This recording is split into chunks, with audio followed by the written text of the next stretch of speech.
Fala galera, Zabu Lima na área, tamo junto. Olha só, não sei que hora que você está na sua casa, mas eu estou aqui no nosso curso completo de Vestibulando na História, aula 13, Idade Moderna e também Idade Contemporânea. Hoje é a transição entre a Idade Moderna e a Idade Contemporânea.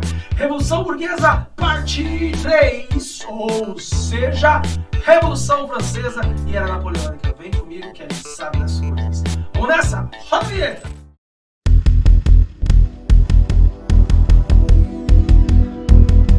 Fala galera, Zabu Lima na área aqui de novo. Vamos nós então continuar nosso curso completo Vestibulando na História. Assim sendo, pessoal, a nossa aula de hoje é falar sobre a parte 3 das revoluções burguesas e no caso a Revolução Francesa e a Era Napoleônica. Tema clássico da história é a transição entre a Idade Moderna e a Idade Contemporânea. Estamos deixando agora a Idade Moderna e vamos transitar para a Idade Contemporânea. Galera, Revolução Francesa está sempre presente aí em todas as provas, sempre vira e mexe temos uma questão de Revolução Francesa. Neste ponto, então, Revolução Francesa e Era Napoleônica fazem um conjunto. Então nós vamos dividir essa chamada Revolução Burguesa em 3 partes. Primeira parte, a parte dos antecedentes da Revolução. Segunda parte, vamos falar sobre as fases da Revolução. E a terceira parte, vamos falar sobre a Era Napoleônica.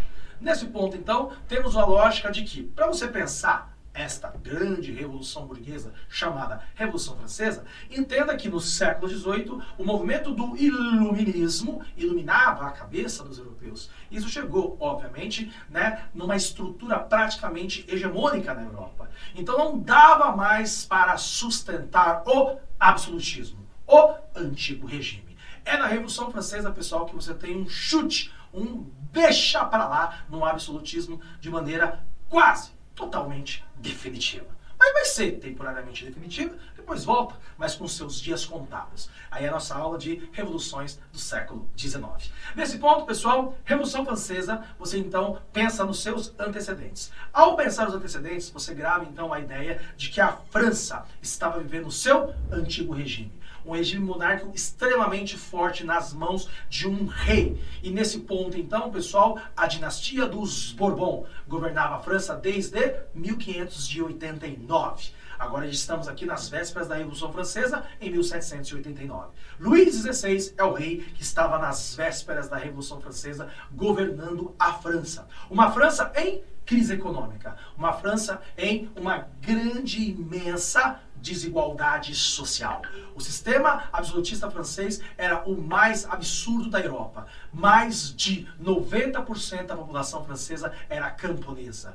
E pouquíssima parcela da população que era então membro aí do chamado primeiro estado, que era então o clero, segundo estado, que era então a nobreza, eles representavam uma ínfima parte da França, porém com a maior riqueza da França. A maior desigualdade social da Europa estava na França, nas vésperas da Revolução Francesa. Vamos recapitular? Primeiro estado, o clero. Segundo estado, a nobreza. Terceiro estado, o resto. No caso, dividido entre burgueses e camponeses, trabalhadores e por aí vai.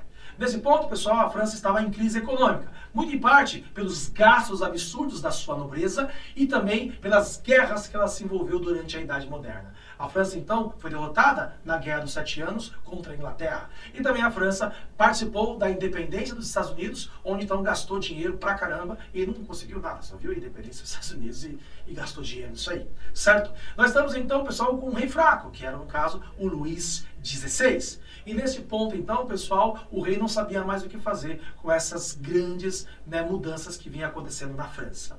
Uma série de mudanças vinham acontecendo e a população começou a se revoltar. São as chamadas Jacquerie, as revoltas camponesas por causa de momentos aí de fome, as grandes fomes que vinham acontecendo. Milhares de pessoas morriam de fome na França e por isso começou uma série de revoltas da população contra os nobres, contra os reis. Nós também temos aí um tratado ruim que a França fez com a Inglaterra, chamado Tratado Eden-Hannibal, de 1786, onde a França, então, compra aí os produtos da Inglaterra, manufaturados, e vende trigo para a Inglaterra. Assim, trigo era a principal alimentação da sua população. Então, uma série de políticas errôneas que os reis franceses vinham fazendo, começaram, então, a colocar em xeque o absolutismo na França. Tudo começa a ficar ruim, então, quando o rei consulta aí os seus estratos sociais. É a chamada Assembleia dos Notáveis, de 1787. Essa Assembleia teve a participação de membros da alta nobreza, do alto clero e da alta burguesia, onde eles então discutiram questões sobre impostos na França. E já foi vinculado nesta Assembleia de que era necessário ter impostos igualitários na França, ou minimamente cobrar impostos dos nobres e do clero. Nesse ponto, então, a Assembleia dos Notáveis já tirou uma indicação. Era necessário criar um sistema monetário na França que também cobrasse impostos do primeiro e do segundo estado. Em 1788 acontece a Grande Fome. Milhões de franceses morrem de fome e aumenta ainda mais as chamadas revoltas camponesas. Dessa forma, então, o rei Luís XVI não teve o que fazer a não ser chamar uma assembleia muito famosa, chamada de a Assembleia dos Estados Gerais. Essa assembleia, acontecida em 1789, colocou então representantes da nobreza, do clero e da burguesia para discutir os problemas da França. Nessa assembleia, então, foi tirada a ideia de que era necessário, de novo, falar sobre os impostos. Porém, pessoal, havia uma votação nessa assembleia que deixou os burgueses muito bravos, que deixou o terceiro estado puto com esta assembleia, que no caso seria a votação de um voto para cada estado. No caso, um voto para cada representante de cada estado. Nesse ponto, era óbvio que nobreza e clero se juntavam, ganhando 2 votos, e o terceiro estado ficava isolado com apenas 1 voto. Desta forma, então, foi tirada a ideia de que os burgueses deram para a Assembleia a ideia de que era necessário cobrar impostos da nobreza e do clero. E isso foi rechaçado pela votação de clero e nobreza, dizendo que não vão pagar impostos. E, obviamente, que o clero e a nobreza propôs que deveria aumentar os impostos do terceiro estado. E isso, então, passou na Assembleia com 2 pontos para esse grupo, clero e nobreza. Assim, pessoal, os burgueses fizeram uma revolta. Essa revolta foi conhecida como Juramento da Sala de Pela, onde eles então disseram que não vão mais pagar impostos desde que o rei fizesse uma Assembleia Geral e que fosse uma Assembleia Constituinte. Nesse ponto, então, o Juramento da Sala de Pela é uma ação política da burguesia para então dizer que eles não aceitariam mais a imposição do antigo regime. Ao mesmo tempo disso, pessoal, um dos marcos iniciais das guerras da Revolução Francesa é a queda da Bastilha. Em 14 de julho de 1789, os camponeses, os artesãos, os sans-culottes, um grupo mais radical, estavam organizando uma série de lutas contra a nobreza, e então eles tomaram uma prisão política chamada La Bastille. E assim, então, pessoal, é o início da famosa Revolução Francesa. Deixamos a fase dos antecedentes e passamos para a fase das fases, ou seja, das fases da Revolução Francesa. Nessa segunda parte, então, pessoal, vamos ver então as fases da Revolução Francesa. Entre 1789 a 1799, você teve 3 fases da Revolução. Guarda aí. A primeira fase é automática. Ela é chamada de a fase da Assembleia Nacional Constituinte, de 1789 até 1791. Nessa fase, então, pessoal, é a fase das discussões políticas, logo depois que começa a Revolução Francesa. O rei permite que o terceiro estado e toda a galera fizesse uma Assembleia Nacional para discutir uma nova Constituição na França. Assim, então, foi abolida algumas coisas imprescindíveis para o fim do antigo regime. Primeiro, acabou os estados. Acabou os chamados resquícios feudais. Então, todo mundo foi igualado na França como francês. Assim, então, poderiam participar de uma assembleia, então, como franceses, não como nobres, clérigos ou membros aí da burguesia, e sim como franceses. Isso é 1789, a chamada Declaração dos Direitos do Homem e do Cidadão. Todo mundo é igual perante a lei. E nesse ponto também foi feito um processo de que todo mundo poderia ter acesso à terra, desde que pudesse ter o direito à propriedade privada. Nesse ponto, então, pessoal, a igualdade jurídica foi um dos principais pontos da fase da Assembleia Nacional Constituinte. Também foi confiscado os bens da igreja para que fosse, então, feita uma moeda e também foi instituído, então, que esses bens seriam da nação. Isso é aí o confisco dos bens do clero de 1790. E em 1791 saiu então a nova Constituição da França, conhecida então como a monarquia parlamentar. A França deixou de ser uma monarquia absolutista e passou a ser uma monarquia parlamentar. O rei Luís XVI aceita a imposição, mas trama, maquina um contragolpe. É o fim da primeira fase e agora entramos na segunda fase. A segunda fase, nas fases da Revolução Francesa, vai de 1792 até 1795. É a chamada a fase da Convenção Nacional. No primeiro momento, pessoal, a gente vai começar a identificar alguns grupos dentro da Revolução Francesa. Guardem aí, é muito importante. Os girondinos, que são a alta burguesia. Os jacobinos, que são a baixa burguesia. No meio desses dois tem a chamada planície, o centro. E aí, obviamente, que existe um extremo aí desses dois lados. Pelo fato deles se assentarem no parlamento francês, os girondinos se sentavam à direita, os jacobinos se sentavam à esquerda. Nesse ponto, a galera da direita era mais conservadora, a galera da esquerda era mais radical. A galera da direita, girondino, queria manter os ganhos da revolução. A galera da esquerda, os jacobinos, queria uma revolução mais rígida. Nesse ponto, então, pessoal, nessas discussões políticas do parlamento, você tem uma extrema-direita, chamada de realistas. Era a galera da monarquia que queria derrubar a revolução. E você tinha uma extrema-esquerda, que era os sans-culottes, que queriam ainda mudanças mais radicais na França. Nessas brigas todas dentro da fase da convenção, pessoal, o couro está comendo lá fora. Ou seja, o rei, Luís XVI, está maquinando junto com a Áustria, a Prússia e apoios externos para poder derrubar a revolução. Então, nas guerras contra a galera que o couro está comendo, uma guerra civil na França, certo? O rei é visto como um traidor, é derrotado e preso. E durante, então, aí a convenção, ainda dos girondinos, eles, então, instituem a República Francesa. Prendem o rei em 1792, certo? Institui a República Francesa, e aí, então, o rei é guilhotinado, é morto como traidor da nação em 1793.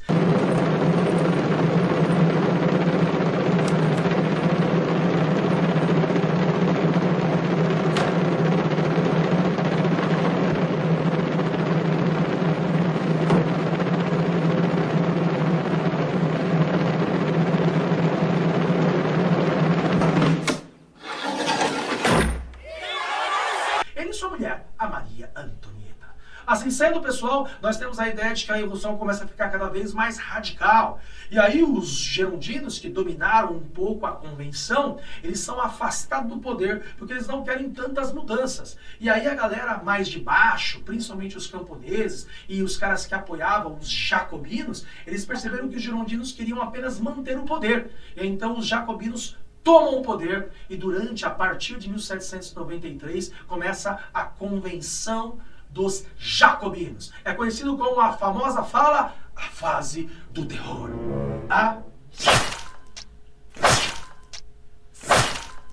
guilhotina.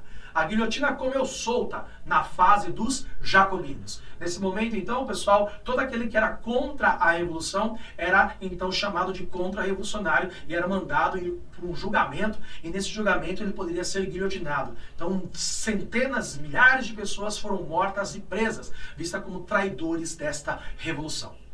O principal líder desse momento é o líder chamado Maximiliano Robespierre. Também havia outros líderes importantes, como, por exemplo, o Danton e também o Marat. Mas Robespierre foi visto como o grande ditador, aquele cara que ditou as regras da fase jacobina. Mas muitas mudanças importantes aconteceram, como, por exemplo, o fim da escravidão nas colônias. Houve também, então, a reforma agrária, o ensino gratuito obrigatório, o alistamento militar obrigatório e o famoso preços máximos. Não poderia subir preços de bens imprescindíveis para a população, como, por exemplo, o trigo, o pão, que tanto fez com que a população lutasse na Revolução Francesa. Então a fase jacobina, pessoal, foi radical? Sim, mas teve muitos ganhos para a população. Mas essa radicalidade começou a ficar cada vez maior porque várias coligações externas foram feitas para derrubar a Revolução Francesa. Porque países como a Áustria, a Prússia, tinham medo de que essa revolução chegasse nos seus territórios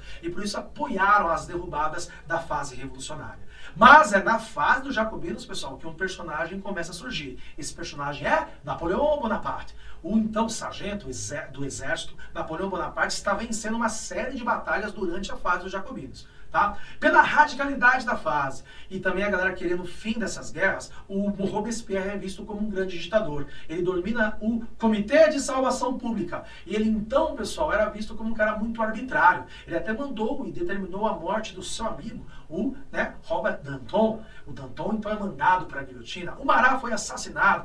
Então essa radicalidade da fase faz com que a população acaba então se distanciando dos seus líderes e os girondinos então voltam ao poder. É a volta dos que não foram. Os girondinos derrubam os jacobinos no chamado golpe do 9 termidor. Então começa a terceira e última fase das fases da Revolução. A fase do Diretório Nacional. Isso entre 1795 a 1799. Os girondinos voltaram ao poder, era a alta burguesia. Nesse caso, é o terror branco. Eles começam a perseguir agora os jacobinos e qualquer pessoa que eram vistos como esses ultras revolucionários. Mas nessa fase, pessoal, não cessa as lutas. E o Napoleão, aquele sargento, agora general, começa a correr por fora, na fase dos girondinos. Na fase dos girondinos, pessoal, você tem várias conspirações, várias tentativas de golpe. Uma delas, por exemplo, é a revolta da Vendéia dos monarquistas, querendo derrubar a própria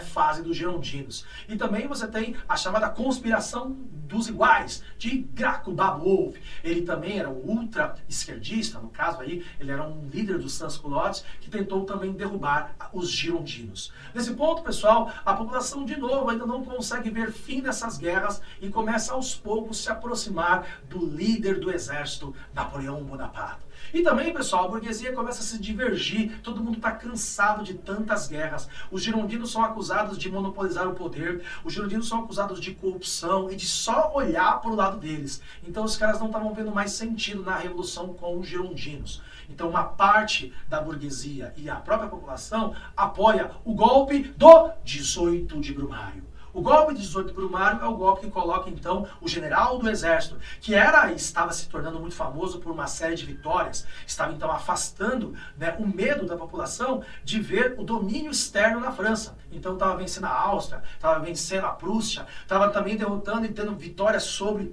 a Inglaterra. E Napoleão Bonaparte se tornou, então, pessoal, um líder, então, que começou, então, a representar a própria França. Então, no golpe de 18 de Brumário, de 1799, é o fim oficial da Revolução Francesa e das suas fases e o início da Era Napoleônica.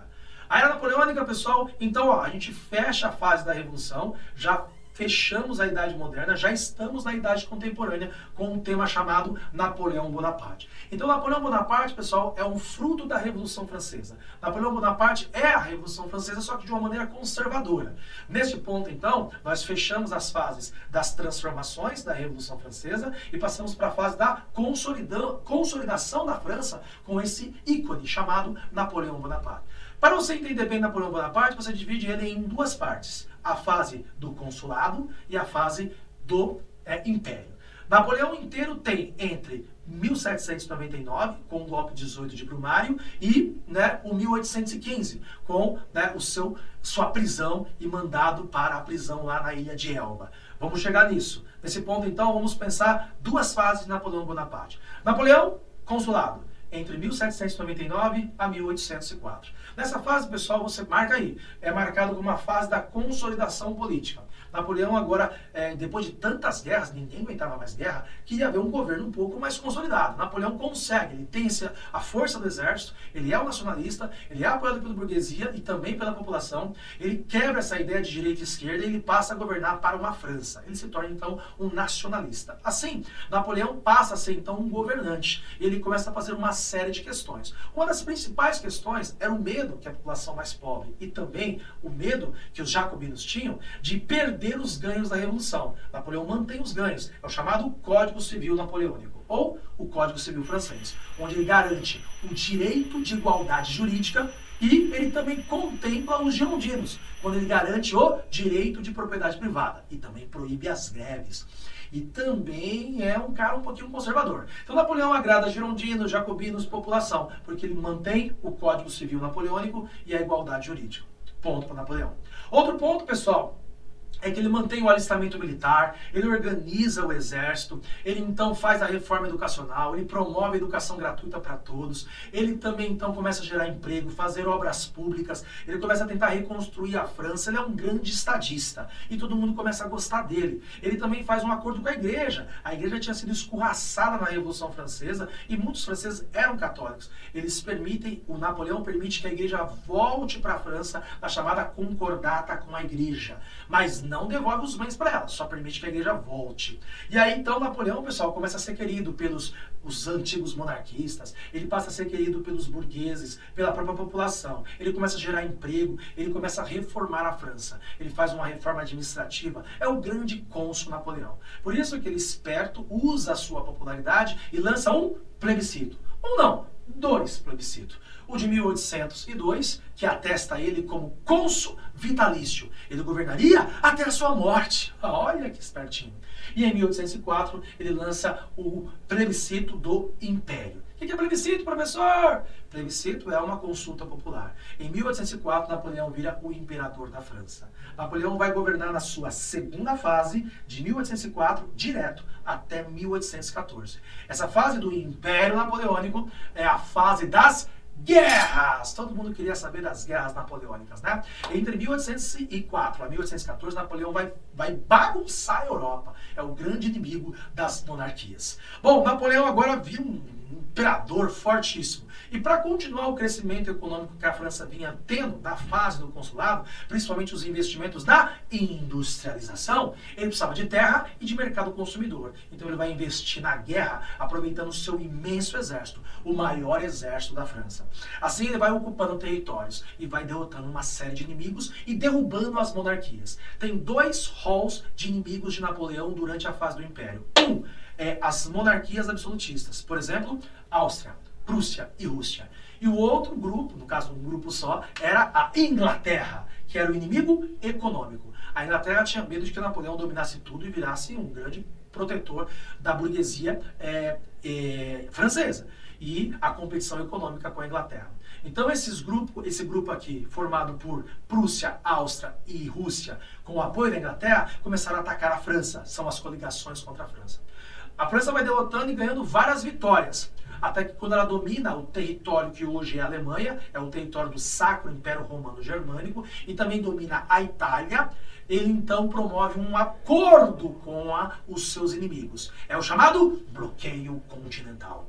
Em 1806, no chamado Tratado de Berlim, o Napoleão promete: não vou mais invadir territórios, desde que vocês não comercializem com a Inglaterra. Napoleão queria quebrar economicamente a Inglaterra. Assim, então, os países fizeram um acordo com Napoleão. Ele não invadiria mais, desde que, então, não comercializassem com a Inglaterra. Só que nós temos um problema. O nanico, Portugal. No bico da Península Ibérica, Portugal era um grande parceiro econômico da Inglaterra.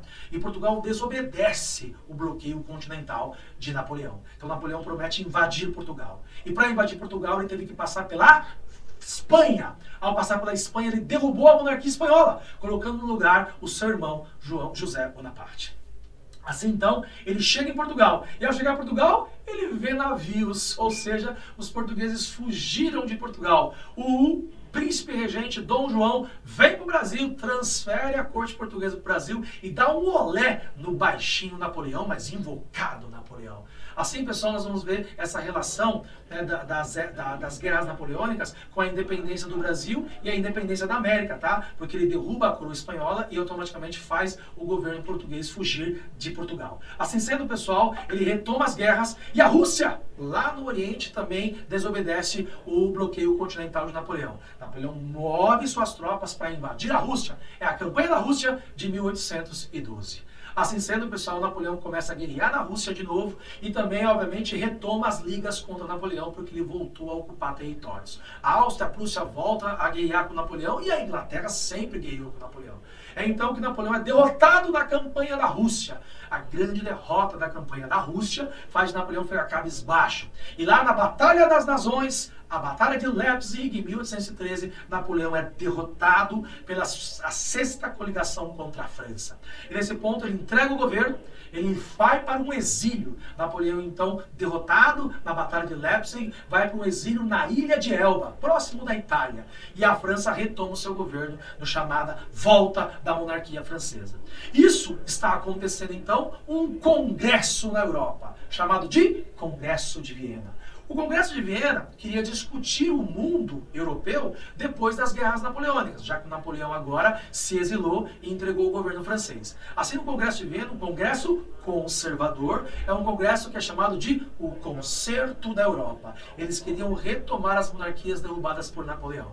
Dessa forma, então, pessoal, o Congresso de Viena, de 1814 e 1815, é um congresso retrógrado, conservador. É a volta do absolutismo. Mas será que eles vão conseguir? Isso é cena para uma próxima aula. Mas ainda não acaba não, hein? Porque o Napoleão sai do exílio, volta para a França, derruba de novo a monarquia francesa e faz o governo dos 100 dias. Se arma e vai pra porrada. Napoleão na porrada de novo, querendo retomar as guerras do governo de 100 dias de 1815. Napoleão então arma seu exército e vai de novo lutar contra a sétima coligação contra a França. E ele é finalmente derrotado oficialmente em 1815 na Batalha de Waterloo. Aí os caras têm cuidado, tá? Pega o Napoleão, prende ele e manda bem longe. Manda para a Ilha de Elba, lá na região da África do Sul, uma ilha inglesa. E Napoleão morre em 1821 nesta mesma ilha. Mas até então, pessoal, em 1815, oficialmente, é o fim da Era Napoleônica,